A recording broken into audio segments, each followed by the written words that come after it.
The phrase, welfare queen, is one of the most famous, and controversial, political labels in modern American history. It began in the 1970s, became a key talking point during Ronald Reagan's 1976 presidential campaign, and has since remained a symbol in debates about poverty, race, and government assistance. Origins of the term. Although the nickname, welfare queen, was not invented by Ronald Reagan, he popularized it in political speeches.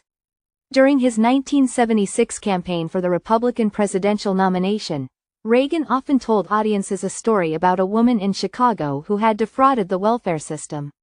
He described her as having 80 names, 30 addresses, 12 social security cards, and collecting veterans' benefits for 4 non-existent deceased husbands, with an annual income of over $150,000, all tax-free. Reagan never used her name in speeches, but the press and political commentators dubbed her the welfare queen. Soon, the nickname took on a life of its own, becoming shorthand for a stereotype of people supposedly cheating the system. The real woman, Linda Taylor. Reagan's story was based on a real person, Linda Taylor, a Chicago woman with a long criminal history.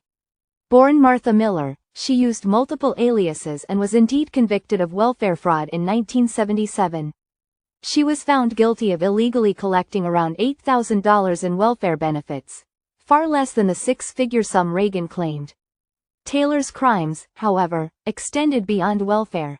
Investigations later tied her to theft, kidnapping, and even suspected involvement in several deaths. She was an extreme case, nothing like the vast majority of people who relied on welfare programs. By focusing on one sensational story, Reagan's narrative encouraged voters to think of welfare recipients as cheats, even though most were low-income families who used benefits temporarily. The welfare queen story became a powerful political weapon. It helped Reagan connect with voters who felt frustrated with taxes and suspicious of government programs. It also laid the groundwork for welfare reform in the 1980s and 1990s, as public opinion shifted toward stricter rules and cuts in benefits. However, the phrase also carried racial undertones. While Linda Taylor herself was of mixed race, the stereotype often evoked images of poor black women, reinforcing negative racial assumptions. Many historians and sociologists see the welfare queen as an example of dog whistle politics, coded language that signals racial attitudes without directly mentioning race. Reagan's claim, myth, and what actually happened, reality: she had 80 names, 30 addresses, 12 social security cards. Linda Taylor did use multiple aliases and addresses, but the exact numbers Reagan cited came from early, unverified reports and were likely inflated. She collected veterans' benefits for 4 non-existent husbands. No court evidence confirmed this detail.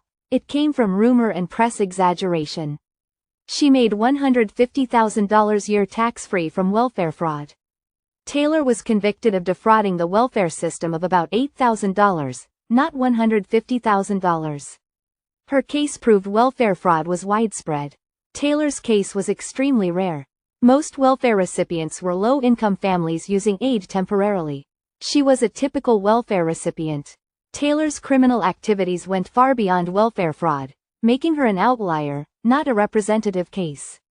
Today, the welfare queen remains a cautionary tale about how a single, extreme case can be turned into a political symbol that shapes public policy.